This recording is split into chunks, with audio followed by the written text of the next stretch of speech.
muchas gracias por acompañarnos en este evento, en la conferencia sobre la señora de Cao. Contamos con un conferencista y con un investigador pues muy importante hoy con nosotros.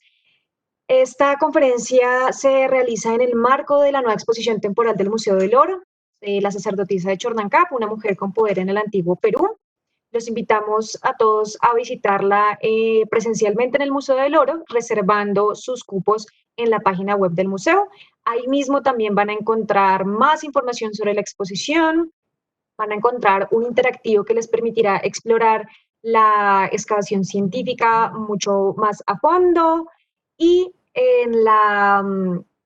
y también encontrarán el resto de la programación cultural asociada a la exposición. En especial, los invito el próximo miércoles 17 a las 4 p.m. por este mismo canal al Encuentro de Arqueología de Género, en el que participarán la profesora de la Universidad Nacional Hope Henderson, la investigadora ecuatoriana María Fernanda Ugalde y una representante del colectivo Jefa, Género, Feminismo y Arqueología, la antropóloga Diana Mendoza.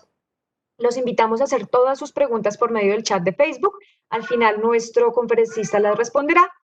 Y entonces le doy la bienvenida y paso a María Alicia Uribe, la directora del Museo del Oro.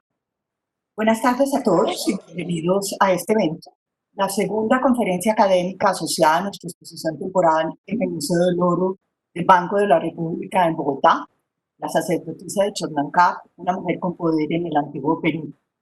Esta exposición nos llega desde el Museo Arqueológico Nacional Brunic del Ministerio de Cultura del Perú, ubicado en la ciudad de Lambayeque, al norte de la costa peruana. Esta muestra cuenta acerca de la excavación científica de la tumba de una mujer que detentó poder político y religioso en la sociedad lambayeque hacia el siglo XII de nuestra era. Es un yacimiento excepcional encontrado en el complejo arqueológico Chotuna Chornancap y un patrimonio único del Perú y de la humanidad.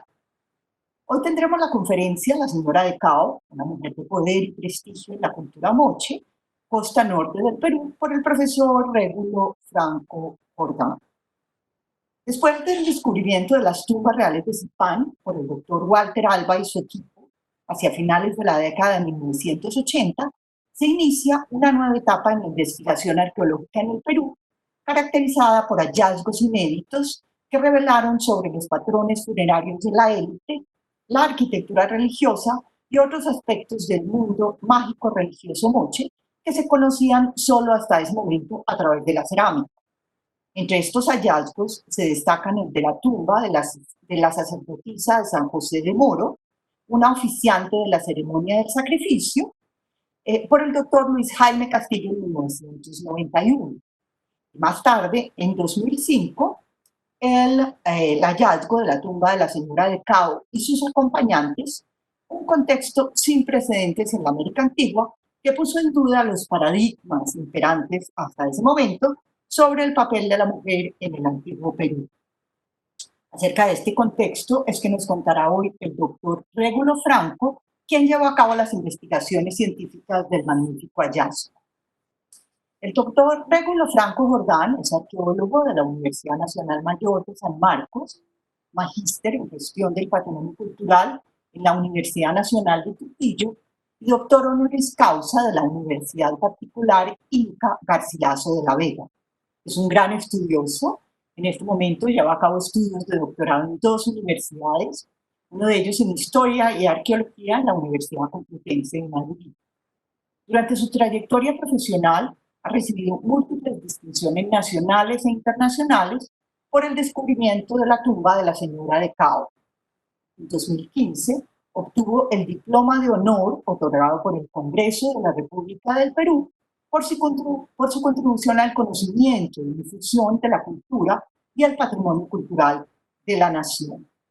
Actualmente es director, fundador del programa arqueológico Complejo del Brujo y Museo Cao. Es además autor de numerosos libros y artículos sobre sus investigaciones en la costa central y la costa norte del Perú. Le agradezco al doctor Franco por aceptar nuestra invitación a dar esta charla hoy en el contexto de esta exposición que nos tiene tan felices en el Museo del Oro, con sus temas afines a los nuestros. especial con el tema de lo femenino. Le cedo la palabra entonces al doctor Franco para su chat.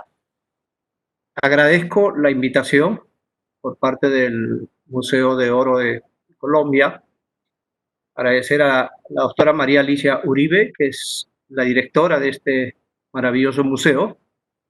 Agradecer a Natalia Rodríguez, con quien he estado haciendo las coordinaciones para esta conferencia sobre uno de los temas importantes que tiene mucho que ver con la arqueología de género.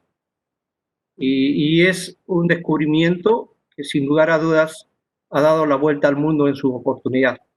De modo tal de que hoy, y dicho sea de paso, que el 8 ha sido el Día Internacional de la Mujer, vale la pena recordar sobre la importancia que tuvieron las mujeres en el mundo andino, en América precolombina en especial.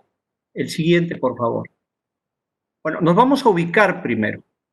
Ahí tenemos el mapa del Perú, tenemos la capital, que es Lima, y hacia el norte tenemos dos regiones, que es la región de Lambayeque, cuya capital es Chiclayo, y la región de La Libertad, cuya capital es Trujillo. En realidad, en estas dos regiones es donde se han realizado los grandes descubrimientos arqueológicos en los últimos 35 años, cuando todavía la arqueología moche no era bien conocida. Solamente los arqueólogos lo único que miraban era la iconografía que estaba presente en los huacos o en los ceramios de esta cultura que floreció entre los 200 y 850 después de Cristo. Siguiente. Bueno, vamos a ir de lo reciente a lo antiguo y nos vamos a ubicar en el siglo XVI. En el siglo XVI ya tenemos referencias acerca del poder, el prestigio y la importancia de ciertas mujeres que estaban viviendo en la costa norte del Perú, especialmente en la región de Piura o en la región de Lambayeque. Muchos cronistas están escribiendo sobre unas mujeres famosas a quienes se les conocía como las capullanas.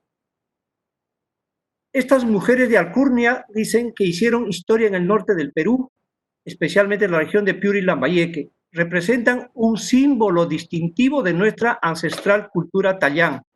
Causaron gran admiración a la llegada de los españoles y por mucho tiempo mantuvieron su estatus privilegiado de mando femenino. Se menciona de colectividades donde en algunos casos las mujeres llegaron a regir plenamente la sociedad y algunas veces combatir como varones.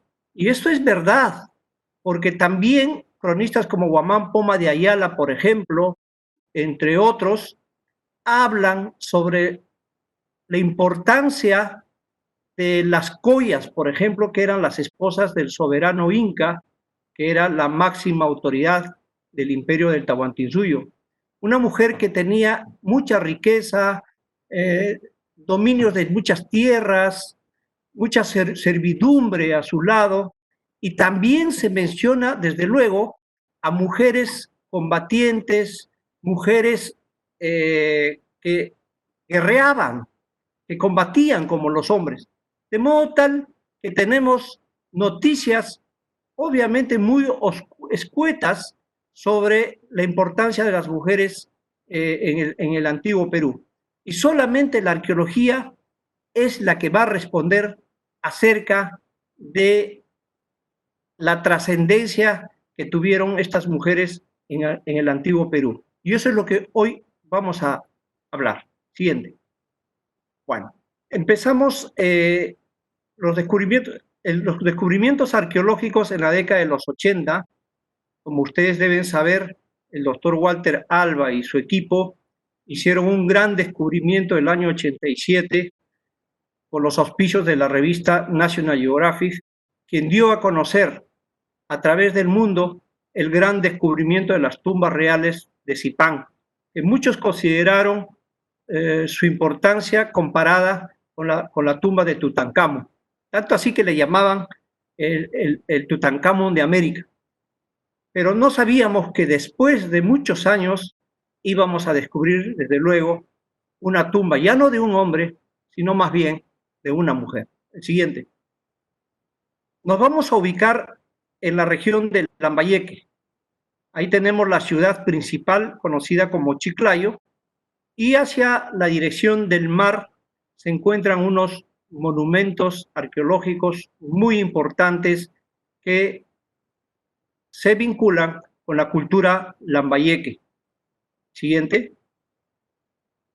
Aquí en este sitio de Chornancaz, en la región de Lambayeque, nuestro colega Carlos Wester Latorre hizo realmente un gran descubrimiento. Y ese gran descubrimiento ha sido denominado como la sacerdotisa de Chornancaz y que ha puesto en duda la importancia y la trascendencia de la mujer en estos tiempos. Estamos hablando más o menos del siglo 9, 10, 11 después de Cristo aproximadamente. El arqueólogo Wester descubrió la tumba de esta mujer. La mujer estaba enterrada en uno de los espacios ceremoniales de este centro conocido como Chornancaz, y no estaba sola, estaba acompañada de sus súbditos, por lo menos de 7 personajes que fueron enterrados acompañándola. Además, esta mujer, como ustedes pueden apreciar, ha sido encontrada con sus joyas, con sus ornamentos y con todos sus emblemas de poder que hacen que no solamente, como dice Carlos Wester, ha sido una sacerdotisa, sino también ha tenido mucho poder político y religioso. Probablemente estamos hablando de una cacica, de una autoridad de la sociedad lambayeque en esta parte del valle del mismo nombre. El siguiente. Ahí podemos ver con detalle el rol político, el poder y la autoridad a través de sus ornamentos, el rol sacerdotal y el liderazgo religioso, de igual manera a través de sus emblemas de poder, sobre todo esta suerte de báculos que llevaban las autoridades del antiguo Perú, tanto varones como mujeres. Y también la fastuosidad de la tumba, es decir, mucha riqueza en objetos de metal, de plata o bimetálico, que indica desde luego que esta mujer, según los estudios de Carlos Wester, ha tenido mucha vinculación con Ecuador, porque él ha encontrado en la tumba productos exóticos que no eran del Perú y que más bien venían de la costa del Ecuador. El siguiente. Bueno, si nosotros seguimos bajando a través de la costa norte. Hemos estado primero en la región de Lambayeque, y de Lambayeque hacia el sur hay más o menos 3 horas de viaje en auto, y entramos a un rico valle conocido como el Valle de Chicama. Y del Valle de Chicama a más o menos 1 hora está el Valle de Moche, donde hoy se encuentra la histórica ciudad de Trujillo. Pero si vemos la foto satelital, vamos a ver la diferencia en territorio que hay entre el Valle de Moche, con el río que lleva el mismo nombre, con el Valle de Chicama, con el río que lleva también el mismo nombre. Vamos a ver y notar la diferencia del Valle de Chicama, que es un valle muy rico, que ha sido modificado por el hombre a través de los siglos, y donde ya encontramos asentamientos importantes de la época Moche, entre los 200 y 850 después de Cristo, especialmente asentamientos que están muy cerca del río principal, en este caso el río Chicama. Pero hay algo interesante que debo recordar, es que seguramente muchos de ustedes que han viajado por el mundo o han visitado museos en muchas latitudes, han visto en las vitrinas estas hermosas representaciones en cerámica que hoy los conocemos como los huacos retratos. Ahí los pueden ver.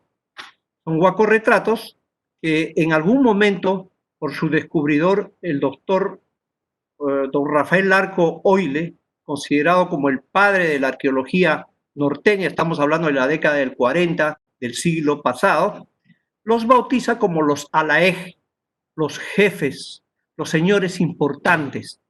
Y ahora, conforme avanza la investigación sobre la sociedad moche, estamos viendo que efectivamente cada retrato que vemos posiblemente es la figura del cacique, del señor principal que está a cargo de cada señorío que está distribuido a lo largo y ancho de este rico valle de Chicama.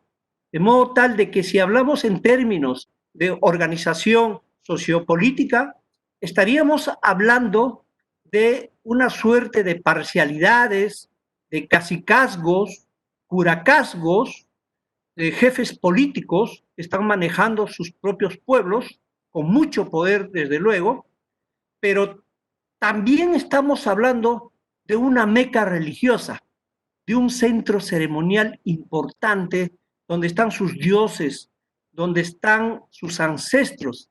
Y ese centro importante vendría a ser el complejo arqueológico El Brujo, como ustedes pueden ver, se ubica al lado del mar, al lado del litoral y en la margen derecha del río Chicama. Ahí vamos, el siguiente.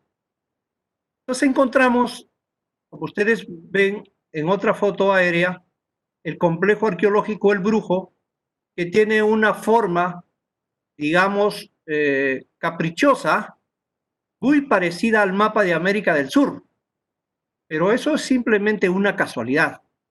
Sin embargo, encontramos huacas o pirámides de adobe totalmente enterradas a través del tiempo, donde cada una de estas tiene nombre propio. En este caso, encontramos cerca al mar la huaca cortada, huaca partida o huaca El Brujo, que es una construcción moche que contemporánea con la huaca Cao Viejo, que está en la parte inferior, donde ha sido descubierta la tumba de la señora Cao. Pero hay algo más importante de este complejo, es de que este sitio tiene alrededor de 14,000 años de historia cultural, porque al sur de este complejo, abajo, en la parte inferior, encontramos el sitio de Huacaprieta, que ha sido investigado en la década de los 40 por un arqueólogo norteamericano que era director del Museo de Historia Natural, Junius Bird, que estaba buscando las huellas de los antiguos pescadores.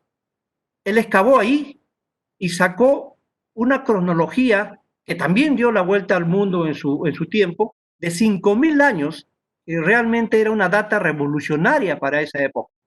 Sin embargo, hace poco, digamos en el 2012, llegó un arqueólogo también norteamericano, un arqueólogo, el doctor Ducho Bonavia, hicieron una revisión de la estratigrafía que dejó Junius Bird e hicieron otras excavaciones y sacaron un nuevo fechado radiocarbónico del lugar que arroja 14,000 años de antigüedad. De modo tal que estamos hablando de un complejo arqueológico sumamente importante donde tenemos en resumen toda la historia del Perú. Y cuando digo toda la historia del Perú, también me estoy refiriendo desde luego a una ocupación colonial que fue estudiado brillantemente por el doctor Jeffrey Quilter de la Universidad de Harvard. El siguiente. Bueno, ahora sí vamos a entrar de lleno a ver los descubrimientos que hicimos con relación a esta mujer importante de la cultura moche o mochica, hoy conocida como la señora de Cao, pero que al parecer en lengua aborigen, en lengua original, que podría ser Kignan, es mencionada como Cao Mecherreg. Siguiente. Dentro de este complejo está esta huaca. Como ustedes pueden ver, cuando hablamos de huacas acá en el Perú, estamos hablando de montículos de tierra muy elevados que hace muchos siglos atrás tenían formas establecidas, tenían espacios ceremoniales, tenían plazas, patios y recintos para diferentes funciones. Y en la parte inferior podemos ver una reconstrucción aproximada de cómo fue este templo mayor del Valle de Chicama, una gran plataforma con frentes escalonados, cuyo frontis principal es el que daba hacia una plaza pública, hacia una plaza ceremonial, y que además este frente principal estaba totalmente ornamentada con escenas del mundo real y del mundo sobrenatural.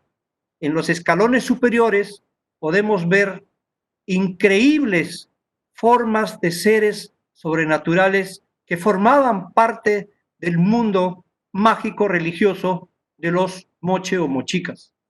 En este montículo conocido como Huaca Cao Viejo, y en ese sector donde se está señalando, es que se descubrió esta tumba maravillosa donde pensábamos realmente que ahí solamente íbamos a encontrar más recintos ceremoniales que nos puedan dar mayores pruebas sobre el tipo de ceremonias o rituales que practicaban los moche en esos tiempos. Siguiente. Esta es una linda foto tomada por Ira Bloch, que era el fotógrafo enviado por la National Geographic, en donde ya estamos viendo casi en su integridad el recinto ceremonial donde fue enterrada la señora de Cao. Siguiente. Este recinto, ya llevado a una ilustración, como ustedes pueden ver, vamos a notar imágenes de tipo religioso, imágenes mágicos ceremoniales, sumamente importantes, que formaban parte de la cosmovisión de los moche. Por ejemplo, tenemos un hermoso mural con la representación del pez life, que es un pez de agua dulce.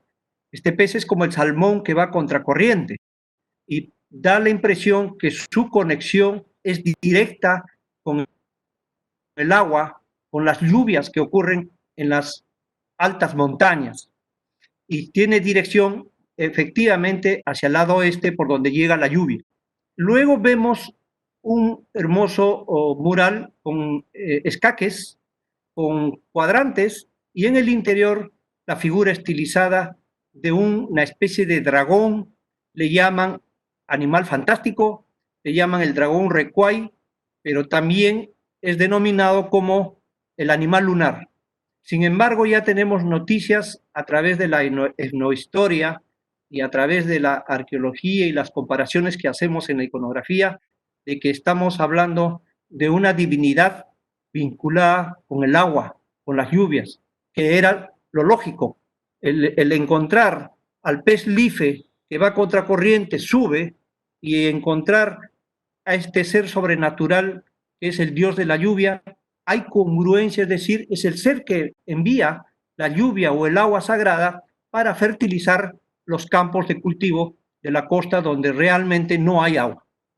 Luego encontramos otras representaciones espectaculares como esta, que es una novedad para la iconología moche, que es un personaje de frente con los brazos y las piernas abiertas, tiene dos cóndores que lo acompañan, tiene serpientes, y por la expresión que tiene felínica y la posición, es que ha sido bautizado por el autor como la divinidad del inframundo, la divinidad del mundo de los muertos, porque a un costado está nada menos enterrada la señora de Cao.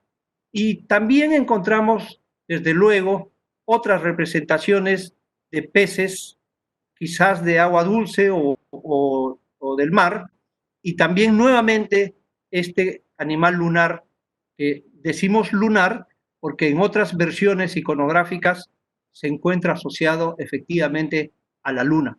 Siguiente. Listo. Entonces tenemos otra vista donde ya tenemos la ubicación del hallazgo de la tumba principal, que es el de la señora de Cao, donde la flecha apunta, y luego tenemos 3 entierros que le llamamos los acompañantes. Entonces, nuevamente pueden ver que todo está contextualizado, es todo un contexto primario, ¿cierto? Donde hay una iconografía estelar, una iconografía tutelar y hay una iconografía de orden marino y estelar, por supuesto. Es decir, hay todo un simbolismo profundo en torno a la ubicación de las tumbas. El siguiente. Aquí es una historia muy interesante. En realidad, después de haber encontrado ese recinto ceremonial maravilloso que acabo de mostrarles, ya nosotros los arqueólogos, es decir, el que habla y su equipo, estábamos felices de haber encontrado un recinto ceremonial espectacular con íconos novedosos que no habían aparecido antes en la iconografía mural moche y que con el apoyo de National Geographic en ese tiempo de $10,000 para continuar con la investigación, gracias a la colaboración del doctor Jeffrey Quilter de la Universidad de Harvard, es que hemos continuado la investigación sin saber de que debajo de nosotros estaban estos entierros importantes. Y el primer objeto que nos dio el derrotero para poder descubrir la tumba de la señora de Cao fue precisamente el cuello de ese cántaro que ustedes ven en la fotografía en la parte superior lado izquierdo, que apareció sobresalido al piso. Tanto así que yo pensaba en ese momento que el cántaro efectivamente había sido puesto ahí para seguramente echar algún líquido especial durante alguna ceremonia que se había practicado al interior de este recinto ceremonial, sin saber que debajo del cántaro estaba la tumba de la señora de Cao. Se hizo la excavación científica, ¿cierto?, por capas, desde la superficie hasta la parte inferior, como ustedes pueden ver en las fotografías. Se encontró una quema ritual, habían quemado hermosos tejidos, quemaron estatuillas de madera, alimentos, fragmentaron cerámica ceremonial, que es la que están viendo en la fotografía, que ya algunas han sido restauradas, entre otros artefactos valiosos. Es que el fuego, las quemas rituales, tienen mucho que ver con la regeneración del mundo. Es decir, cerrar un episodio para empezar uno nuevo. Y ahí el fuego tiene una gran trascendencia. Y como podemos observar, hemos ido bajando de a pocos, encontramos capas de adobes muy bien colocados, en orden, luego cañas, luego maderas o troncos, 3 arriba, 3 abajo, y en la parte inferior, más o menos a 2 metros de profundidad, descubrimos este gran fardo funerario extraordinario. Yo siempre digo, es hasta el momento el único fardo funerario en extraordinario estado de conservación. Nunca antes se encontraba así. Bien difícil en la costa norte del Perú que se encuentren fardos funerarios enteros como este. ¿Por qué? Porque tanto en la región de La Libertad como en la región de Lambayeque, especialmente en esta última, cuando ocurre el fenómeno del Niño o el fenómeno Enso, es terrible, causa realmente destrozos, hay epidemias, la sociedad entra en emergencia, etcétera, etcétera. Pero felizmente hemos tenido suerte de que casi cerca del corazón de esta pirámide estaba la tumba de la señora de Cao, como repito, en extraordinario estado de conservación. Pero no estaba sola. Como ustedes pueden ver, está el cuerpo de una adolescente que murió lamentablemente estrangulada con una soguilla. Y si ustedes me preguntan por qué estrangulada, porque era parte del patrón de enterramiento de la época. Sabemos que en uno de los casos se les estrangulaba y en otro de los casos se les daba alguna bebida para que puedan ser ejecutadas. Pero lo más importante era que ofrendaban una vida humana para que acompañe al soberano o a la soberana en esta época del que estamos hablando. Luego, hacia el sur, encontramos un conjunto de vasijas de cerámica. Una vasija efigie es la figura de un señor importante con una especie de sombrero, que no se ve mucho en el Valle de Chicama, más bien en el Valle de Jequetepeque, más al norte. Y la vasija que está en la parte inferior, que es extraordinaria, es de arcilla caolín, es como la porcelana.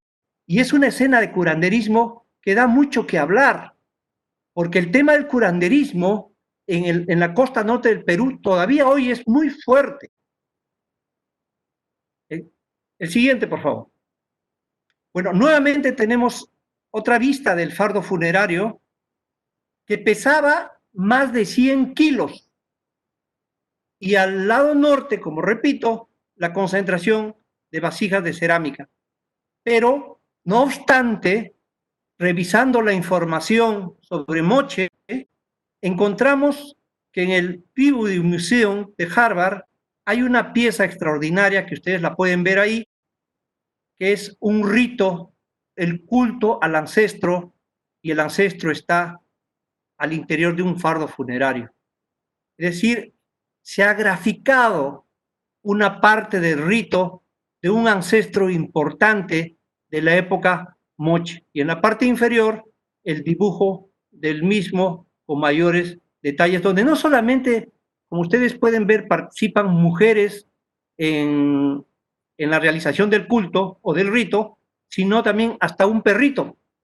Y el perro era muy importante dentro de la ideología Moche, porque no olvidemos que el perro está presente nada menos que en la ceremonia de presentación o la ceremonia del sacrificio, que es un tema central de la iconografía Moche.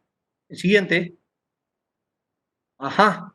Miren, ya registrado el fardo funerario de la señora de Cao, los restos del adolescente que la acompaña y haber ya retirado las ofrendas de cerámica, lo que hicimos es invitar a un maestro curandero de hoy, del Valle de Chicama, de la provincia de Ascope.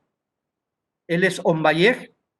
Hicimos una ceremonia, un ritual de respeto al ancestro.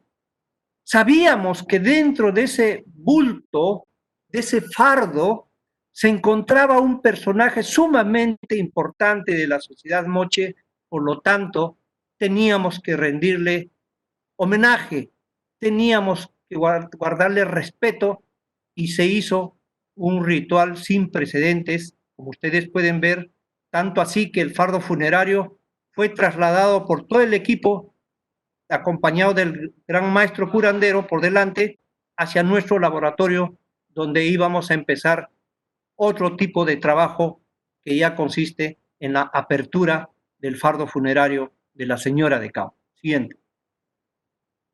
Ya, ahí está el fardo, ya en una mesa preparada en nuestro laboratorio de campo. Entonces, hoy tenemos ya un hermoso museo construido por la Fundación Vice, pero ahí vemos el fardo íntegro y vemos también en la foto a la arqueóloga Arabel Fernández López, quien hizo un trabajo altamente profesional con todo su equipo para hacer un registro minucioso desde las capas iniciales hasta el hallazgo del cuerpo de la señora de Cao.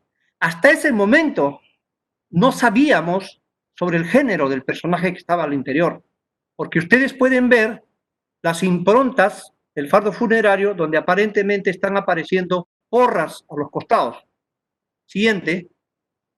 Como parte de la metodología de investigación, así como se hace ahora con nosotros, también quisimos hacer un estudio de rayos X. Para tal cuestión, hemos traído un aparato rayos X portátil al mismo museo para poder hacer el estudio radiológico. Y como ustedes pueden ver, ya en las placas estaban apareciendo ornamentos, joyas metálicas y objetos de gran valor que ya nos indicaban, desde luego, que lo que íbamos a encontrar en las capas siguientes iba a ser algo muy importante. Siguiente. Se empieza con la limpieza minuciosa, como ustedes pueden apreciar. Ahí el equipo realizando utilizando brochas, instrumentos muy finos para hacer la limpieza debido al extraordinario estado de conservación de las telas. Siguiente. Ahí se fue encontrando ya tejidos o mantas decoradas. Es poco difícil encontrar tejidos decorados para la época Moche por lo que ya les acabo de decir, por el fenómeno del Niño en otros sitios, donde el agua percola y destruye todo el material orgánico que tiene la tumba. Pero aquí aparecen hermosos textiles de uno de los mantos que estaba envolviendo el fardo. Siguiente. Sigue el proceso, más mantos, o como le llama la arqueóloga, más mortajas que se iban sacando, y conforme se iban sacando iban apareciendo más sorpresas. El siguiente. Otros mantos finos de algodón. No olvidemos que en el antiguo Perú se sembraba mucho algodón pardo, algodón del país, que lamentablemente hace muchas décadas atrás las plantas de algodón fueron suplantadas por la caña de azúcar. Hoy ya no se siembra algodón en la costa norte. Y aquí en la vista podemos notar que ya están apareciendo las cabezas de las porras laterales del fardo funerario. Siguiente. Bueno, ahí ya empezamos a encontrar las evidencias directas que tienen vinculación con el personaje que está al interior del fardo funerario. Nuevamente las dos porras laterales y aquí, en uno de los extremos, la concentración de coronas y diademas, es decir, los emblemas de poder del personaje. Obviamente han tenido que aplastar las coronas para darle forma, obviamente, al fardo funerario. Hemos encontrado estandartes de tela forradas con placas metálicas de cobre dorado, como ustedes pueden ver. El siguiente. Y cuando se levantó esos estandartes, encontramos la construcción de otro fardo, pero un fardo, como ustedes pueden notar, con otro rostro, y el rostro embadurnado con cinabrio, con sulfuro de mercurio. Desde luego esto nos ha hecho pensar de que ha tenido dos momentos de preparación el fardo funerario de la señora de Cao. Uno primero, que es este, seguramente durante todo el tiempo que se ocupó para la ritualidad que se hizo con relación al ancestro, al personaje semidivino que había fallecido. Y después de esa capa ya aparecieron los vestidos de la señora de Cao. En realidad originalmente habían 4 vestidos. 2 vestidos se carbonizaron al interior con el tiempo y logramos recuperar 2 vestidos. Esos 2 vestidos, hoy uno de ellos se encuentra en nuestro laboratorio y otro está en exposición en una de las salas del Museo Cao. Siguiente. Nuevamente otro manto también con placas metálicas.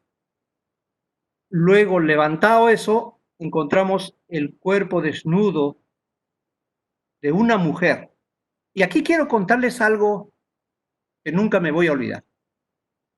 Es que antes de sacar esta capa con placas metálicas, en ese momento estábamos acompañados de una de las grandes autoridades en el mundo, que es un antropólogo físico, el doctor John Verano, de la Universidad de Tulane, quien también estudió los restos del señor de Zipán.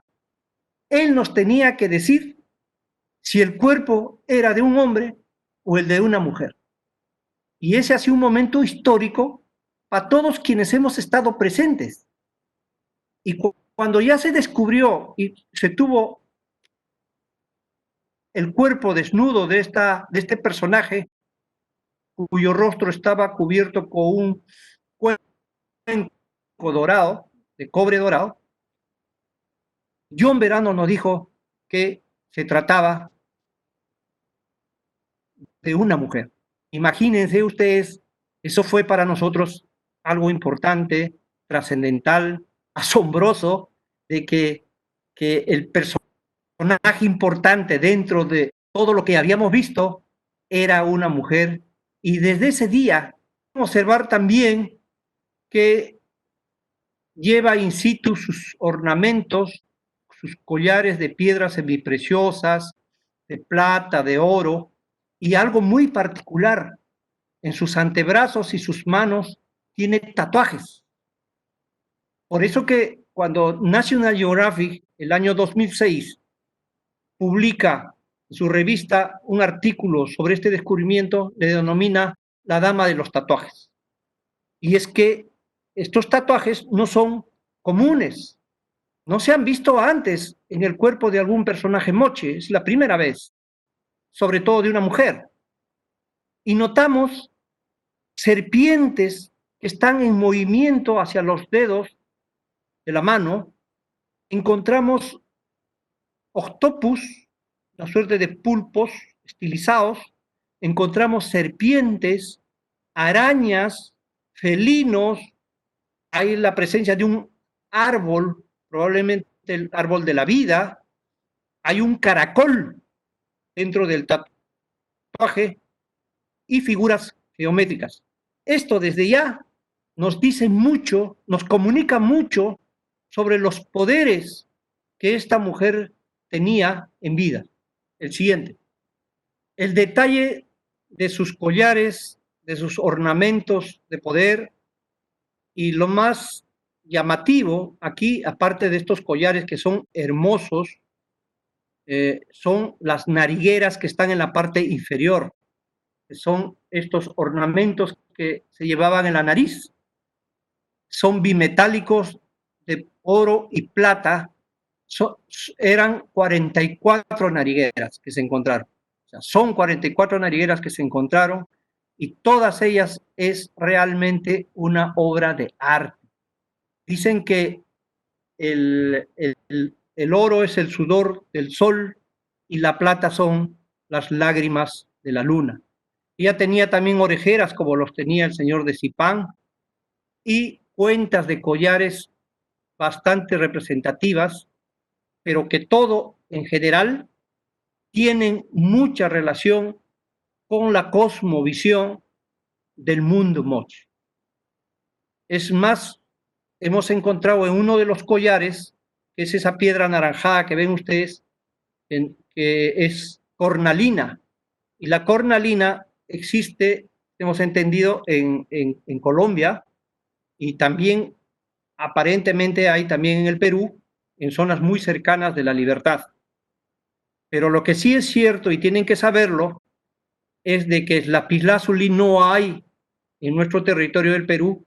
Lapislázuli era traído desde Chile y aparece esta piedra, lapislázuli, muchísimo en los ornamentos de los personajes de la más alta categoría social de la sociedad moche.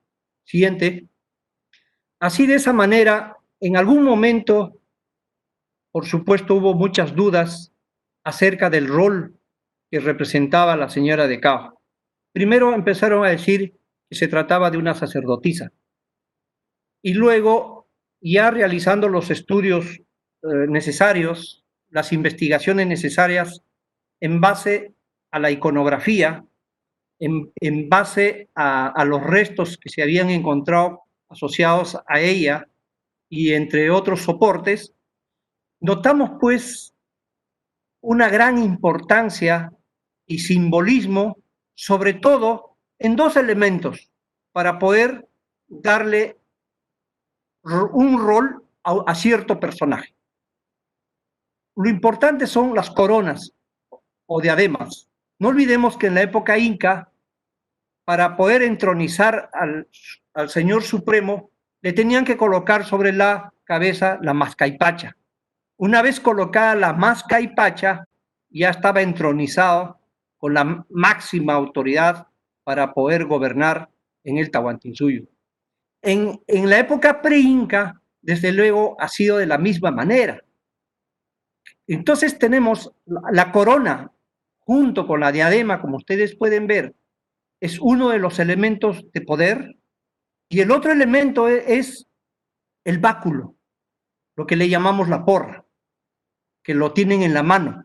Es cierto, encontramos dos báculos, pero haciendo toda la investigación posterior y mirando a más profundidad la iconografía moche, nos damos cuenta que los personajes más importantes que participan en ceremonias centrales llevan en la mano solamente un báculo, una porra, que son símbolos de poder, y la señora de Cao tiene dos.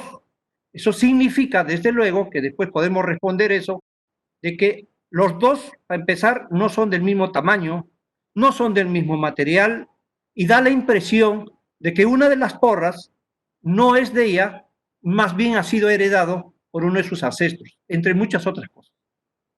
Los collares que pueden ver con detalle de oro y la comparación de todos los bienes de la señora de Cao, por lo menos los más importantes, con esta representación en cerámica que se encuentra en una colección privada de Enrico Poli, donde vemos un ceramio de estilo, digamos, gallinazo, digamos, junto con Moche Temprano o Moche 1, vemos a un personaje que no se identifica si es hombre o mujer, pero que sí tiene el mismo tipo de corona, tiene la diadema y tiene una porra en la mano, y sobre todo tiene el mismo tipo de collar que estaba en el cuello de la señora de Cao.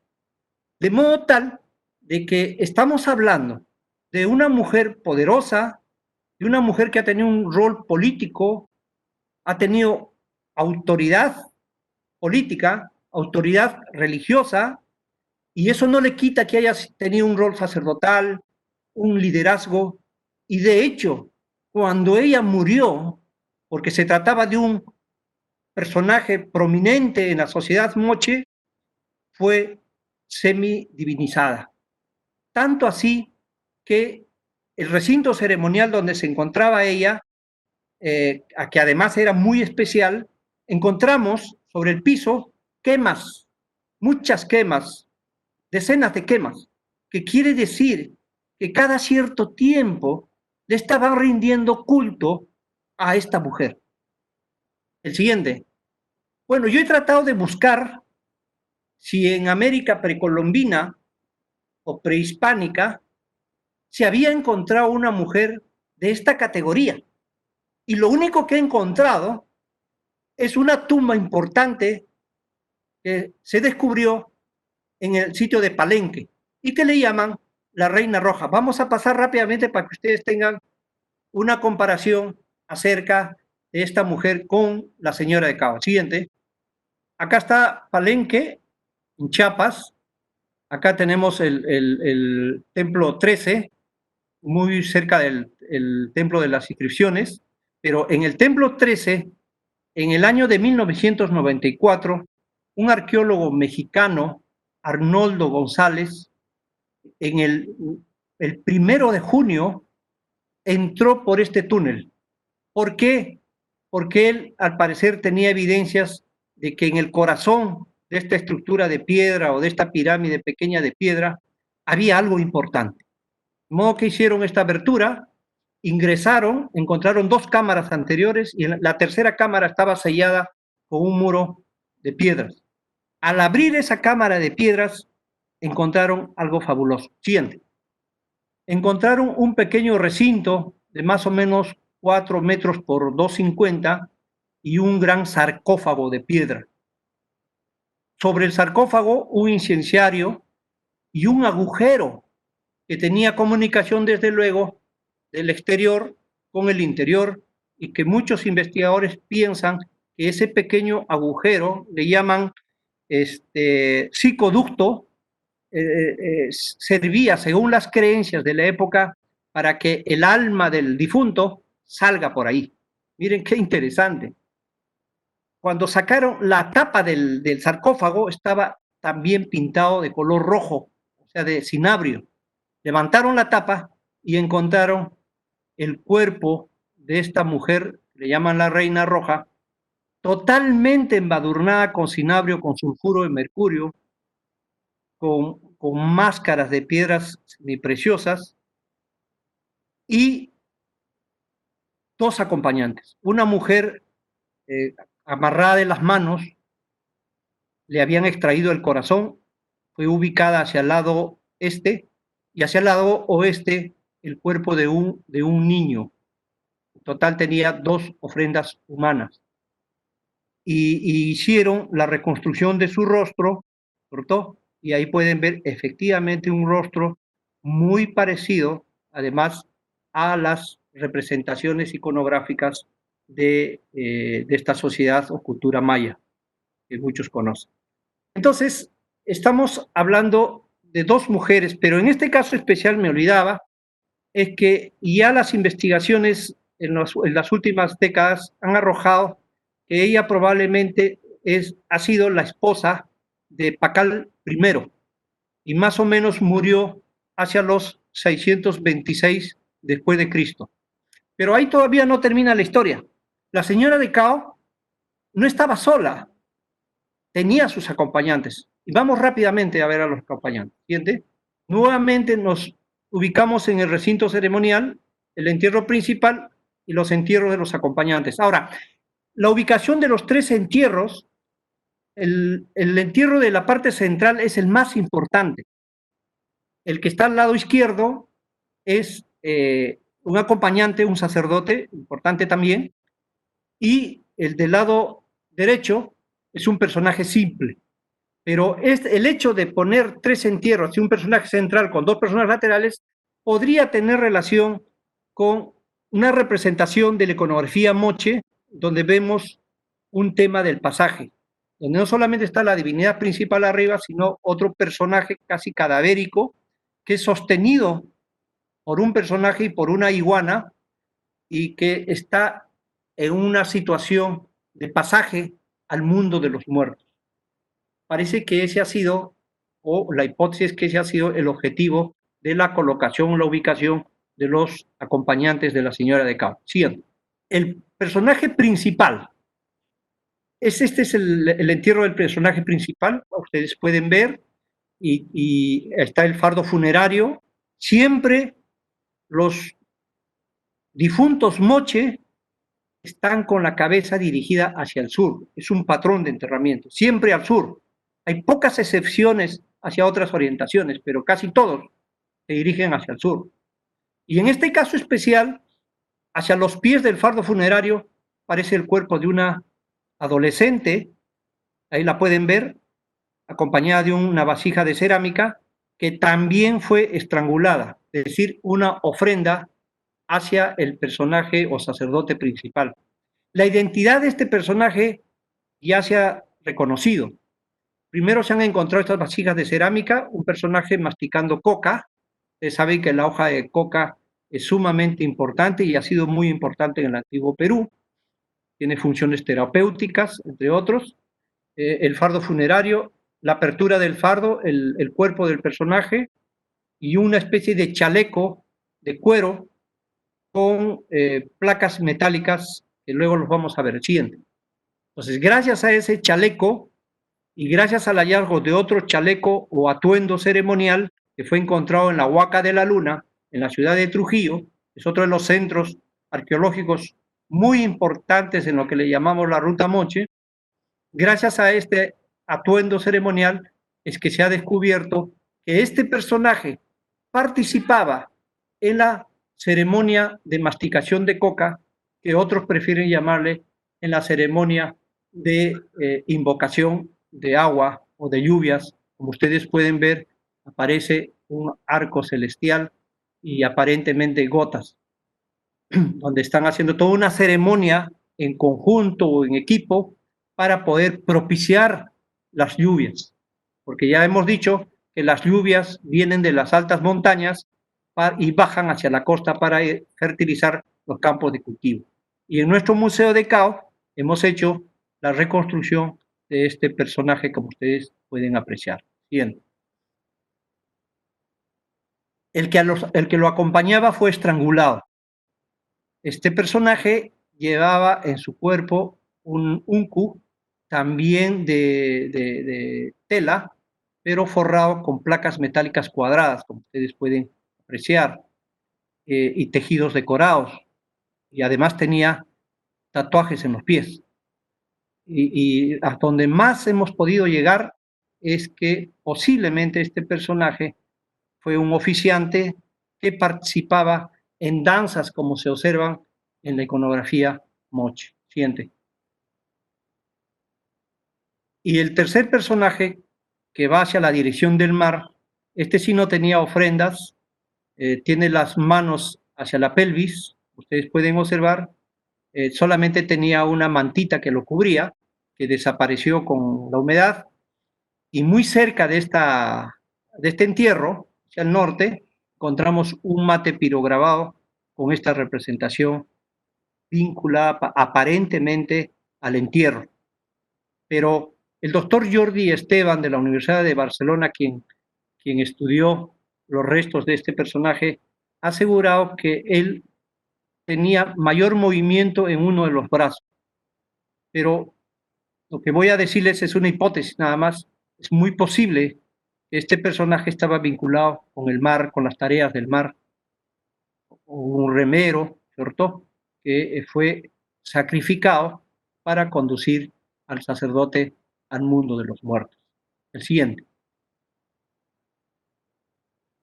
Este es el Museo de Cao, que fue inaugurado en el 2009.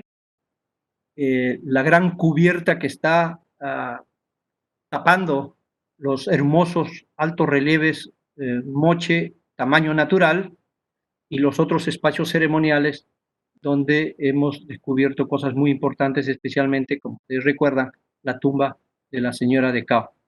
Todo el trabajo aquí, toda la investigación, la conservación, el uso social y todos los quehaceres respecto al campo de la arqueología es financiado por la Fundación Vice, que es una fundación peruana, una fundación privada que trabaja de la mano con el Ministerio de Cultura del Perú. En realidad es un modelo de gestión privada en este campo en el país. El siguiente. Ingresamos bueno, son 7 salas, esta es la sala 6, exclusivamente dedicada a la señora de Cao.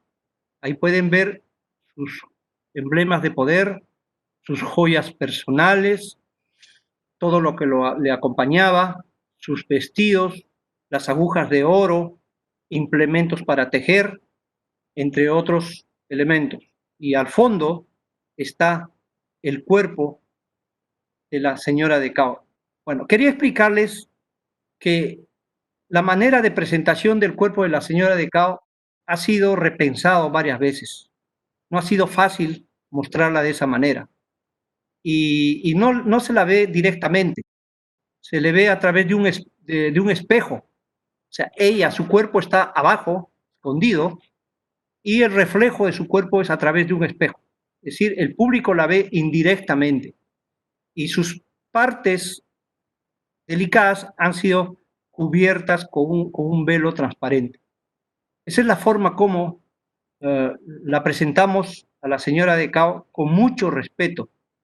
Sabemos que ahora llegan muchas mujeres de todo el mundo a venerarla, a rendirle culto, ¿cierto? Cantan, bailan, etcétera, etcétera. De tal manera que estamos hablando de un personaje que se ha ubicado muy bien en el mundo de la arqueología y que de alguna u otra manera ha empoderado a las mujeres, no solamente del Perú, sino a las mujeres del mundo que llegan o peregrinan a este sitio. Siguiente. Bueno, la Fundación Vice hace un trabajo muy interesante. O sea, no solamente nos dedicamos a la arqueología, y dentro de la arqueología a la investigación, a la conservación, al uso social, a todos los quehaceres que hacemos en el museo dentro del marco de la nueva museología, sino también estamos trabajando con la población. La población de Magdalena de Cao, en este caso, está a 4 kilómetros de distancia del complejo arqueológico. Y cada año se trabaja con la población, con las autoridades, ¿cierto? Pero en este caso especial, el pueblo se ha empoderado, especialmente las mujeres se han empoderado de la figura de la señora de Cao. Cada año hay una fiesta central dedicada exclusivamente a la señora de Cao. La Fundación Vice ha hecho el gran estudio de la reconstrucción del rostro de la señora de Cao al 90%. Más de 30 profesionales que han trabajado para reconstruir el rostro de la señora de Cao al 90%. El rostro que ustedes ven en las fotos es el rostro al 90% de esta autoridad, de esta mujer importante de la sociedad moche. Y cada año, que es en el mes de agosto, ella sale en procesión, como ustedes pueden ver. Se desplaza desde la entrada del pueblo hasta la plaza de armas, niños y niñas y todo el mundo y autoridades que vienen de diferentes partes de la región, de la provincia, de los distritos, están presentes y cada uno de ellos carga la imagen de la señora de Cao como si fuera una imagen religiosa de la actualidad. Entonces, para nosotros es sumamente importante este acontecimiento porque de alguna manera estamos fortaleciendo la identidad de la población y tratando de empoderar las mujeres, no solamente del pueblo de Magdalena de Cao, en nuestro caso particular, a todas las mujeres de la región de la Libertad. Siguiente. Entonces, voy a culminar dando lectura a esto. La señora descansa en su hogar para la admiración del mundo y para dejarnos un mensaje de amor incondicional, paz y esperanza para la humanidad. Muchas gracias. Muchas gracias, profesor. Increíble presentación, increíble investigación. Por el momento no tenemos preguntas del público, pero yo sí le quería preguntar una duda que tenía. Y es, de pronto estoy mal informada, pero creo que ella estaba embarazada, ¿cierto? La dama de Cao. ¿Hay algún tipo de evidencia de la causa de muerte de esta mujer gobernante? Gracias por la pregunta. En realidad, por el tiempo no he dado más detalles, pero ahora sí, con mucho gusto. Ella tenía una estatura de 1,48 m. Murió entre los 25 y 30 años de edad aproximadamente. Ese es el rango que da el antropólogo físico, el doctor John Verano. Murió aparentemente le dio preeclampsia. Ella falleció y probablemente salvaron a su hijo o hija. Eso es lo que la investigación nos ha llevado o los ha llevado a los especialistas a entender. Y otra cosa, a propósito de su pregunta, ya para tener más correlación, es de que la niña o la adolescente que estaba, como dije, como ofrenda al lado del sacerdote principal, bueno, ahora se están haciendo los estudios del ADN mitocondrial en la Universidad de Harvard, todo coordinado por el doctor Jeffrey Quilter. Y los primeros datos que tenemos son sorprendentes. Esa niña que está acompañando al sacerdote principal viene a ser la hija de la señora de Cao. Y la niña que acompaña directamente a la señora de Cao, que fue estrangulada, no tiene ningún tipo de parentesco con la señora de Cao. La niña la trajeron de algún otro lugar, la sacrificaron para que acompañe a la señora de Cao. De tal manera que estamos ahora mirando una línea de parentesco entre la señora de Cao y el sacerdote principal. Obviamente los estudios posteriores que nos envíe Harvard nos darán resultados mucho más interesantes acerca del parentesco que hay entre los individuos que están enterrados dentro de ese contexto funeral. Muchísimas gracias, profesor. Muy interesante. Desde aquí, desde la red, nos están agradeciendo mucho por la conferencia. Yo quisiera que brevemente de pronto profundizara un poquito en la relación que tiene la comunidad pues, con este hallazgo, ¿no?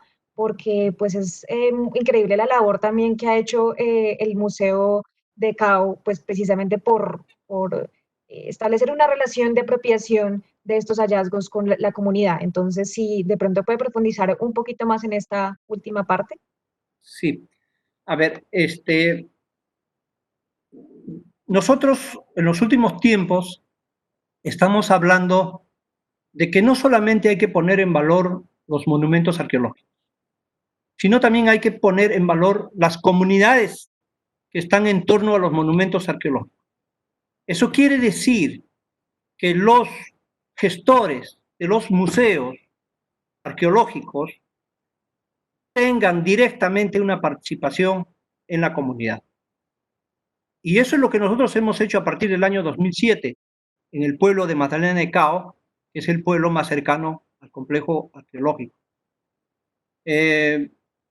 A ver, hemos hecho gestiones, así como Fundación Vice, hemos hecho gestiones con las autoridades del pueblo de Magdalena de Cao, porque han habido varias autoridades, estoy hablando desde el 2007, imagínense, hemos hecho gestiones para reparar los accesos, las pistas, consiguiendo presupuestos del gobierno central. Se ha hecho coordinaciones con Mincetur para poner señalizaciones. Se ha trabajado con la población para poderlos asesorar en los negocios inclusivos que tienen. Hoy usted va a Magdalena de Cao y va a encontrar lo que antes eran picanterías, hoy va a encontrar restaurantes turísticos. O sea, ya llegaron a ese nivel. Pero eso ha sido gracias a todo un trabajo que se ha realizado gracias a las alianzas estratégicas que ha hecho la Fundación Vice con otras instituciones privadas y el gobierno regional y central. Hay muchas tiendas de artesanías en donde están ofreciendo productos inspirados en la iconografía de los descubrimientos arqueológicos que hemos hecho en el complejo El Brujo. Y sobre todo, hay una bebida bandera en el pueblo de Magdalena de Cao, es una chicha de maíz. Esa chicha de maíz hoy tiene el nombre de el añejo de Cao. Entonces, antes las vendían, por ejemplo, a los visitantes las vendían en botellas de plástico, hasta que nuestro amigo, el doctor San Martín, Francisco San Martín, tuvo la gran idea de asesorar a estas vendedoras de chicha y decirles de que no debían vender sus productos en botellas de plástico, que no estaba bien. Así que les mandamos a preparar botellas de vidrio con sus etiquetas, con la figura de la señora de Cao, y ahí es donde bautizamos a esta bebida como el añejo de Cao, que además es rico, preparado de maíz, le llaman la chicha de año, le llaman la chicha mellicera también, y ese es el producto bandera en este momento en el pueblo de Magdalena de Cao. Así que si en algún momento quienes me escuchan van a la costa norte y van directamente al pueblo de Magdalena de Cao, prueben la chicha de Magdalena de Cao o el añejo de Cao. Es como un vino. La probaremos, muchas gracias. Dos últimas preguntas. Pregunta a alguien desde redes que de dónde salió el nombre de la señora de Cao, pero entiendo que es porque es el pueblo más cercano a la Huaca, ¿cierto? Sí. Bueno, la historia es bastante larga, pero lo voy a resumir. Resulta que encontramos un pueblo colonial en el mismo complejo arqueológico que está frente a la Huaca Cao Viejo donde se encontró la tumba de la señora. Están los restos de una iglesia colonial, luego está el pueblo de Cao, con viviendas rústicas y una gran plaza central como eran en ese tiempo cómo era la planificación de esos tiempos. Pero antes de que se asentara esa población ahí, según los datos históricos, había una población que vivía en la margen derecha del río Chicama. Y se habla de un gran fenómeno del Niño ocurrido en 1578 que fue desastroso. Probablemente se salió el río, inundó totalmente las viviendas y la población empezó a migrar a diferentes sitios del valle y en especial a esta plataforma donde hoy es el complejo arqueológico El Brujo, y se asentaron ahí. Y se fue bautizado como el pueblo de Santa María de Magdalena de Cau. En realidad nunca fue Cao, o sea, C-A-O, fue C-A-U-P, Cau, que seguramente tenía vinculación con la lengua aborigen del Quigna, porque en el área moche norteño, digamos, de Jequetepeque hacia Lambayeque, hablaban la lengua mochica, y hacia el sur hablaban una lengua, una variante que se llamaba el Quigna. Muy interesante ese dato. Preguntan aquí que si dentro del contexto arqueológico se pudieron observar artefactos sonoros, si se encontraron dentro de la Juar algún tipo de artefactos sonoros. ¿Artefactos qué, perdón? Sonoros. Sonoros. Ah, no.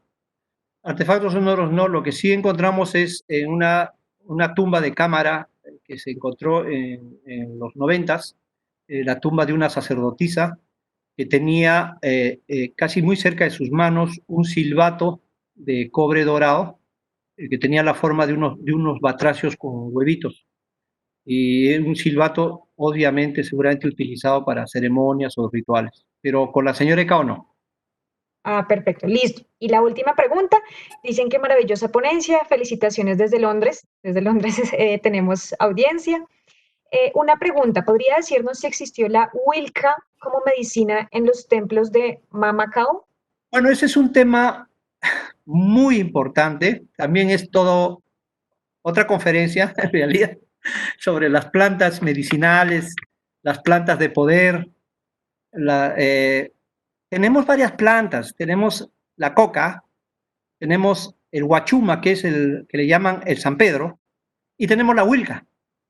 Lo que sí sabemos, y eso está comprobado gracias a la iconografía chavín, que la huilca está presente efectivamente en este sitio de Chavín de Huántar, que ha sido el templo del Huachuma, hacia más o menos los 800 antes de Cristo, la huilca. Se parece un poco a la planta de la huilca, se parece al algarrobo, al prosopis, pero no es necesariamente, pero la huilca sí existió y se consumió muchísimo. Ha sido una planta sagrada en el antiguo Perú. Luego, pero en Cao no hemos encontrado evidencia de la huilca, pero sí hay algo interesante. En Cao, a la fase tardía, dentro de la plaza pública o ceremonial, hay un recinto esquinero, y en el frontis principal hay unos temas maravillosos que le llamamos los temas complejos. Y dentro de los temas complejos y dentro de lo que está vinculado con la cosmogonía del mundo moche, hay una figura ovoide, y dentro de la figura ovoide o en forma de huevo hay un personaje, un ser sobrenatural, que en la mano izquierda lleva una porra y en la mano derecha lleva un cactus de San Pedro. Lo mismo que ocurre en Chavín de Huántar, digamos, muchos siglos antes de los moches. Entonces, la huilca, según un especialista, que no recuerdo en este momento, pensó que sí usaban la huilca en la época moche, pero parece que confundió con el algarrobo. De acuerdo a un especialista biólogo, yo escribí un artículo al respecto, pero el huachuma, el San Pedro, se sigue usando hasta el día de hoy. Los curanderos de la costa norte del Perú hoy siguen empleando esta planta de poder, esta medicina para curaciones, para, digamos, para con diferentes conexiones con el mundo. Entonces, son plantas sumamente importantes y podríamos decir sagradas en el antiguo Perú.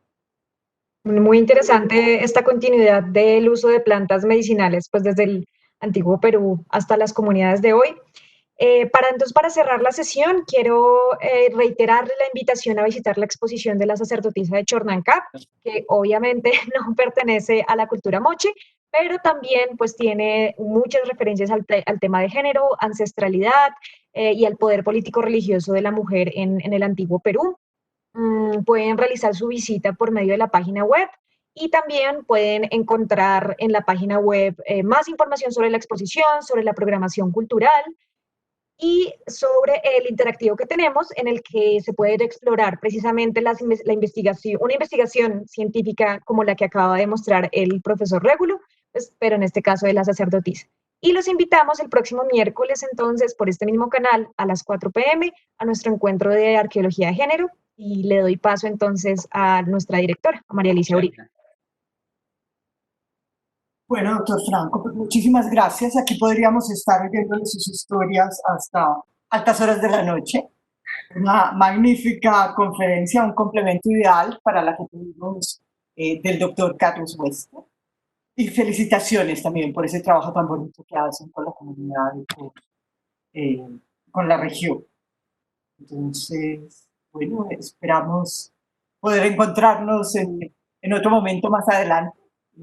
Muchas gracias.